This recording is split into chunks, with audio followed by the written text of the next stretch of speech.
Welcome to The Explainer. Today, we are diving into one of the most incredible stories in all of history. We're talking about a man who conquered pretty much the entire known world, and he did it in just over a decade. He became a legend, really a benchmark for ambition that people are still talking about thousands of years later. So, how on earth did he do it? How did one man, who only lived to be 32, completely change the course of history forever?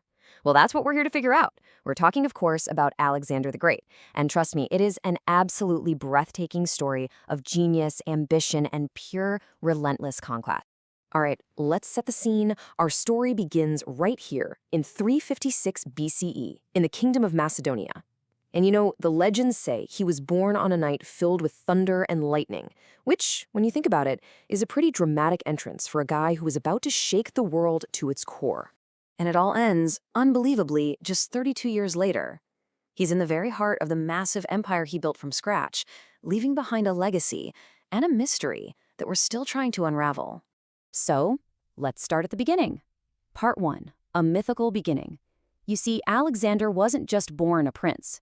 He was born into this world of immense power and prophecy, where pretty much everyone around him believed he was destined for something huge. I mean, just look at this lineup. Talk about being set up for success. His dad, King Philip II, a military genius in his own right. His mom, Olympias, a princess who told him he was descended from the mythical hero Achilles. And then, get this, his teacher was the Aristotle, the greatest philosopher of the age. So he's not just learning how to be a king, he's literally being groomed to become a legend. And you could see this spark of genius in him from a really young age. There's this famous story, right? He's just a kid, maybe 12 years old, and his father is presented with this wild, magnificent horse named Bucephalus that nobody can tame. But Alexander notices something everyone else missed. The horse was just scared of its own shadow. So he just walks up, turns the horse to face the sun, calms it down, and hops on, just like that. And that horse, Bucephalus, became his companion through pretty much all his conquests. You can just imagine his father's face. He was completely blown away. And that's when King Philip supposedly turned to his son and said this, that Macedonia was too small for him. It was at that moment, they say, that Philip knew his son's ambition was going to be bigger than anything the world had ever seen. Okay, Section 2, Forging of a King, because his path to the throne wasn't just some fairy tale destiny. No, it was paved with blood, betrayal, and it all started with the murder of his own father. And just look at how fast everything happens. At 18, he's already leading cavalry charges and winning huge battles. 2 years later, his father is assassinated, and boom, Alexander, at just 20 years old, is king. He moves so fast, eliminating any and all rivals to his throne. And then, when the city of Thebes dares to rebel, he crushes them. He literally burns the city to the ground to send a message to the rest of Greece. And that message was crystal clear. You do not mess with me. This next story, it's just a perfect example of how this guy's mind worked.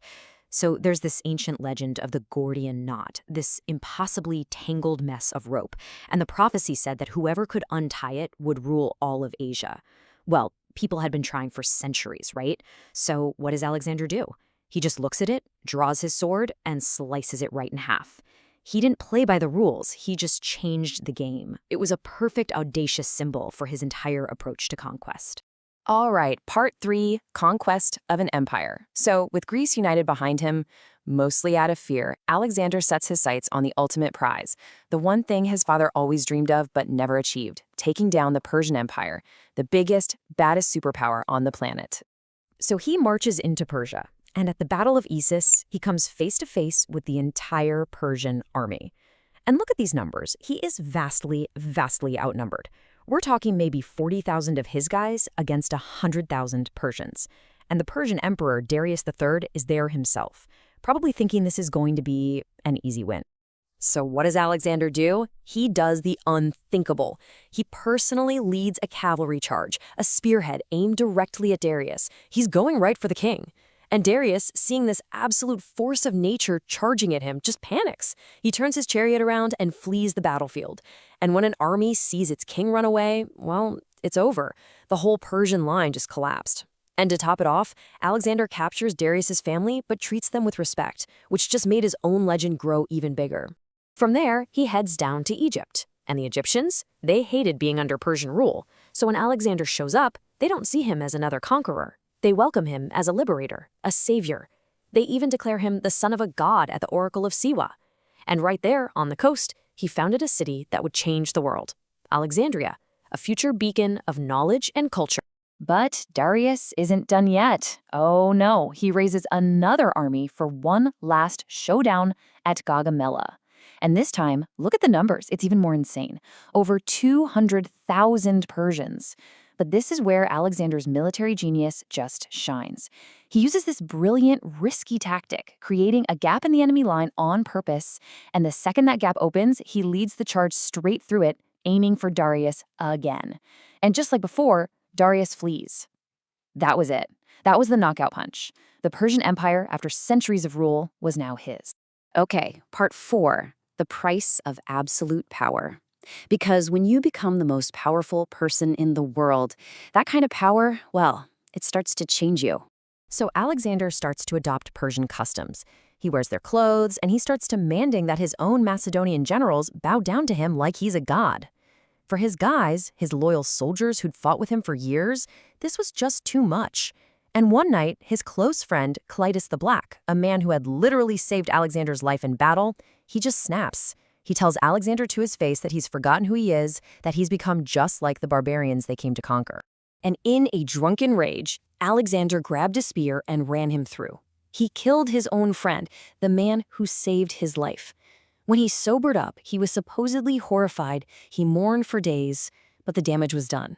It was this really dark sign that the hero was maybe becoming a tyrant. But even that didn't stop his ambition. He just kept pushing east, into India, facing down armies with war elephants, things his soldiers had never even seen before. He literally wanted to march to the edge of the world. But his army? They were done. They had been fighting for 10 years straight. They were exhausted. They missed their homes. And for the very first time in his life, Alexander's unstoppable will was broken. Not by an enemy, but by his own. Part 5, an immortal legacy. So he's forced to turn back. He returns to Babylon, the new capital of his empire. But this incredible, world-changing journey, it's about to come to a very sudden and very mysterious end. He's in Babylon, already planning his next conquests. He was going to go after Arabia, maybe even Rome. He goes to a party, and then, suddenly, he comes down with a terrible fever. And within just a few days, the man who was undefeated in battle was dead, at 32 years old. And to this day, no one knows for sure what happened. Was it a disease like malaria, or was he poisoned? So imagine this. He's on his deathbed. His generals are all gathered around, and they ask him the million-dollar question. Who gets the empire? He had no heir. And his answer? He just whispers, to the strongest. Talk about dropping a bomb on your way out. With those 3 words, he basically lit the fuse for decades of brutal civil war among his generals. So yeah, his empire fell apart almost immediately. But his real impact? That was permanent. He founded more than 20 cities, including the legendary Alexandria. He spread Greek culture and language all the way to India, kicking off what we now call the Hellenistic Age. He literally connected Europe and Asia. And his story? Well, it became the ultimate inspiration for ambitious leaders for the next 2,000 years, from Julius Caesar all the way to Napoleon. And here's the final mystery. After he died, his body was placed in this incredible, magnificent tomb in his city, Alexandria. It was a wonder of the ancient world. And then, it just vanished. Sometimes centuries ago, it disappeared from the historical record completely. So the final resting place of the man who conquered the world, it remains one of the greatest unsolved mysteries of all time.